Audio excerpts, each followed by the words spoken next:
പല ആൾക്കാരും ജിമ്മിൽ പോകാൻ ട്രൈ ചെയ്തിട്ടും ഇൻട്രിൻസിക്കലി മോട്ടിവേറ്റഡ് ആയിട്ടും അവർക്ക് അതിൽ നിന്നൊരു ബെനിഫിറ്റ് ഉണ്ടെന്ന് അറിഞ്ഞിട്ടും പോകാൻ പറ്റാത്തതും പോയി തുടങ്ങി ഒരു പകുതി എത്തുമ്പോൾ നിർത്തി പോകുന്നതിന് ബേസിക് കാരണം അഡൾട്ട് ആസ് ഓഫ് നൗ അറിയാം എനിക്ക് ജിമ്മിൽ പോയി ഞാൻ ഫിറ്റ് ആവും അതിന്റെ ബെനിഫിറ്റ്സിനെ കുറിച്ച് അവയർനെസ്. പക്ഷെ there is a point in us which doesn't know എന്തുകൊണ്ട് നമ്മൾ പിൻവലിക്കുന്നത്.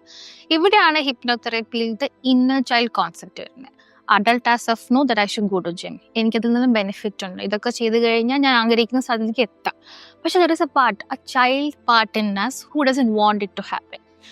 ഇപ്പോഴാണ് ഇതിന്റെ ഇമ്പോർട്ടൻസ് പറയേണ്ടത്. അത് സ്റ്റേജസ് ഓഫ് ഡെവലപ്മെന്റ്. ഓരോ പ്രായത്തിൽ നമ്മൾ കറക്റ്റ് ആയിട്ട് കടന്നു പോകേണ്ട ഫിസിയോളജിക്കൽ ആൻഡ് ബയോളജിക്കൽ ചേഞ്ചസ് ഉണ്ടാവും. Like for example 0 to 2 years നമ്മൾ ട്രസ്റ്റും മിസ്ട്രസ്റ്റും ഫോം ചെയ്യുന്ന ഒരു പ്രായം. അങ്ങനെ ഓരോ പ്രായത്തിൽ കടന്നു പോകേണ്ടതായ സൈക്കോളജിക്കൽ ചേഞ്ചസ് കടന്നു പോയില്ല along with the physiological changes നമ്മൾ അവിടെ സ്റ്റക്കായി പോകും.